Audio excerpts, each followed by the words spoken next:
भारत ने जब जब नोटम जारी किया है तब तब चीन को खुजली हुई है और वह निकल पड़ता है भारत की जासूसी करने। साल 2022 के 2 नवंबर के दिन भारत ने बंगाल की खाड़ी में एक इंटरसेप्टर मिसाइल का टेस्ट किया। उसी के अगले हफ्ते एक लॉन्ग रेंज की बैलिस्टिक मिसाइल का टेस्ट किया जाने वाला था। इसके लिए नोटम जारी हो चुका था, मतलब कि टेस्टिंग के दौरान उस इलाके में नो फ्लाई जोन की चेतावनी। जिसके बाद चीन ने तत्काल अपने जासूसी जहाज युवान वांग 6 को हिंद महासागर में भेज दिया। इसके बाद भारत ने कुछ दिनों के लिए मिसाइल टेस्ट को रोक दिया था। एक साल बाद फिर चीन का जासूसी जहाज शियान 6 हिंद महासागर में उतर चुका है और कोलंबो की ओर आगे बढ़ रहा है। हाँ, तो उससे क्या हुआ? भले ही यह जहाज हिंद महासागर में घूम रहा है, इससे हमें क्या फर्क पड़ता है? नमस्कार दोस्तों, ट्यूब फैक्ट की वीडियोस में आपका स्वागत है। हाँ, फर्क पड़ता है। चीन यह हरकत तब कर रहा है जब भारत एक बार फिर मिसाइल टेस्ट करने जा रहा है। टेस्ट के लिए बंगाल की खाड़ी में नोटम भी जारी कर दिया गया है। चीन ने इस बार जिस जासूसी जहाज को हिंद महासागर में उतारा है उसका नाम शियान 6 है, जो 3 साल से चीन के लिए जासूसी कर रहा है। यह एक रिसर्च टाइप शिप है जो जासूसी के लिए इस्तेमाल किया जाता है। इसकी लंबाई 90.6 मीटर है और चौड़ाई 17 मीटर है। इस शिप पर 60 क्रू मेंबर रह सकते हैं या 60 दिनों तक पानी में रह सकता है। स्पीड की बात करें तो यह 30 किलोमीटर प्रति घंटे की रफ्तार से आगे बढ़ता है। भारत ने 5 से 9 अक्टूबर तक लॉन्ग रेंज की बैलिस्टिक मिसाइल टेस्ट के लिए बंगाल की खाड़ी से हिंद महासागर तक नो फ्लाई जोन बनाए जाने की घोषणा की है। Open source intelligence expert Damien Simon के अनुसार इस समय के दौरान ही ओडिशा के अब्दुल कलाम द्वीप से मिसाइल टेस्ट की संभावना थी और ठीक उसी समय ही चीन का जासूसी जहाज शियान 6 हिंद महासागर में आ गया है। डिफेंस एक्सपर्ट इसकी टाइमिंग पर भी सवाल उठा रहे हैं। यह श्रीलंका की ओर बढ़ रहा है। हालांकि श्रीलंका के विदेश मंत्री अली साबरी ने कहा है कि कोलंबो ने चीनी जहाज को बंदरगाह पर रुकने की मंजूरी नहीं दी है। चीनी जहाज शियान 6 के श्रीलंका के बंदरगाह पर रुकने के बारे में पूछे जाने पर उन्होंने बताया कि विदेशी जहाज़ों के श्रीलंका में रुकने को लेकर एक स्टैंडर्ड ऑपरेटिंग प्रोसीजर यानी SOP तैयार किया गया है। इस SOP को तैयार करने में भारत समेत कई दोस्तों से सलाह भी ली गई है। उन्होंने कहा कि श्रीलंका ने चीनी जहाज को अक्टूबर में अपने बंदरगाह पर रुकने की अनुमति नहीं दी है, यह तो इनका बयान है। इससे पहले श्रीलंका के डेली मिरर ने अपनी रिपोर्ट में दावा किया था कि चीन का खोजी जहाज अक्टूबर के महीने में श्रीलंका में रुक सकता है। भारत भी इस जासूसी जहाज पर कड़ी नजर रख रहा है। चीन अपना जासूसी जहाज भेजता है जिससे वह भारतीय मिसाइल की खुफिया जानकारी जैसे उसकी स्पीड, एक्यूरेसी और रेंज का पता कर सके।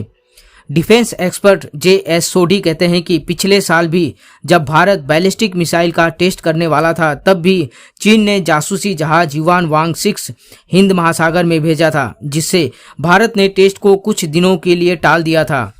और इस समय चीन का जासूसी जहाज श्रीलंका की तरफ आ रहा है। इससे साफ पता चलता है कि भारत ने जब जब नोटम जारी किया है तब तब चीन अपना जासूसी जहाज श्रीलंका में बंगाल की खाड़ी या अरब सागर में भेज देता है। इस तरह से चीन भारत को उकसाना चाहता है। चीन जानता है कि एशिया और हिंद प्रशांत इलाके में अगर कोई देश चीन के विस्तारवाद को रोक सकता है तो वो भारत ही है। इसलिए चीन को भारत से बहुत तकलीफ है। साथ ही भारत और अमेरिका के बढ़ते रिश्तों से भी चीन की नींद उड़ी हुई है। चीन भले ही जासूसी कर रहा है, फिर भी डिफेंस एक्सपर्ट सोडी कहते हैं कि चीन की वजह से हमें मिसाइल टेस्ट नहीं टालना चाहिए। चीन ऐसी हरकतें करता रहेगा। हमें नई मिसाइलों की जरूरत है ताकि हमारी सैन्य शक्ति को बढ़ाया जा सके। समय के साथ ही चीन अपने सैनिक डिप्लोमेंट को LAC पर बढ़ा रहा है। ऐसे में हमें ऐसी मिसाइलों की बहुत जरूरत है। दोस्तों, चीन के पास कई जासूसी जहाज हैं। ये पूरे प्रशांत, अटलांटिक और हिंद महासागर में काम करने में सक्षम है। ये जहाज जासूसी की जानकारी बीजिंग के लैंड बेस्ड ट्रैकिंग स्टेशनों को भेजते हैं। चीन युवान वांग क्लास शिप के जरिए सैटेलाइट रॉकेट और इंटरकॉन्टिनेंटल बैलिस्टिक मिसाइल की लॉन्चिंग को ट्रैक करता है। चीन के जासूसी जहाज पावरफुल ट्रैकिंग शिप है और ये शिप अपनी आवाजाही तब शुरू करते हैं जब भारत या कोई और देश मिसाइल टेस्ट कर रहा होता है। शिप में हाईटेक ईव्स ड्रॉपिंग इक्विपमेंट, छिपकर सुनने वाले यंत्र लगे हैं। इससे यह 1000 किलोमीटर दूर हो रही बातचीत को सुन सकता है। मिसाइल ट्रैकिंग शिप में रडार और एंटीना से बना इलेक्ट्रॉनिक सिस्टम लगा होता है। ये सिस्टम अपनी रेंज में आने वाली मिसाइल को ट्रैक कर लेता है और एयर डिफेंस सिस्टम को जानकारी भेज देता है। मतलब कि एयर डिफेंस सिस्टम की रेंज में आने से पहले ही मिसाइल की जानकारी मिल जाती है और हमले को फेल किया जा सकता है। एक्सपर्ट का कहना है कि चीन भारत के मुख्य नौसेना बेस परमाणु संयंत्रों की जासूसी के लिए इस जहाज को श्रीलंका भेज रहा है। जहाज में लगे छिपकर सुनने वाले उपकरण की मदद से यह श्रीलंका के पोर्ट पर खड़े होकर भारत के अंदरूनी हिस्सों तक की जानकारी प्राप्त कर सकता है। चीन ने 8 सालों में 6 बार भारत की जासूसी करने की कोशिश की है। साल 2014 में चीन की पनडुब्बी चांगझेंग 2 कोलंबो के पास हम्बनटोटा पोर्ट के पास आ पहुंची थी। साल 2019 में भारतीय नेवी ने अंडमान द्वीप के करीब आने पर चीनी नेवल शिप शियान 1 को चेतावनी देते हुए वहां से जाने के लिए कहा था।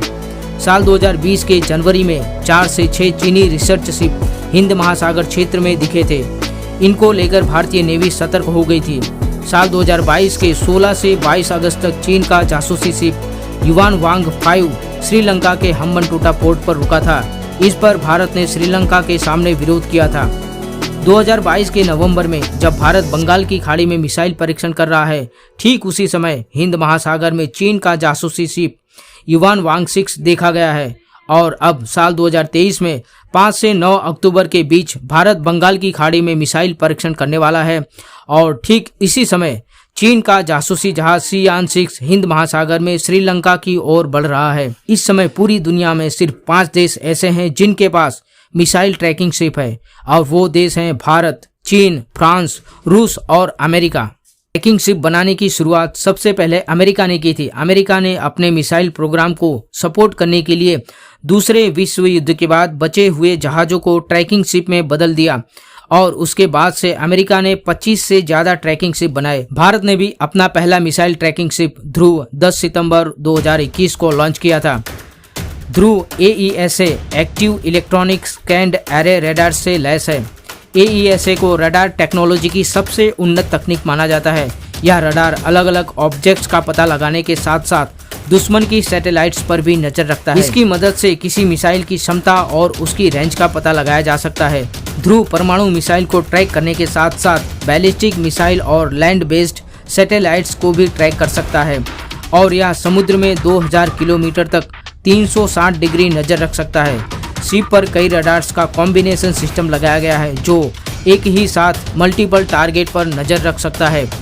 ध्रुव से चेतक और इसी तरह के मल्टी रोल हेलीकॉप्टर को भी ऑपरेट किया जा सकता है। दोस्तों, वीडियो अगर अच्छी लगी हो तो लाइक करना, शेयर करना और हाँ, चैनल को सब्सक्राइब जरूर कर लेना।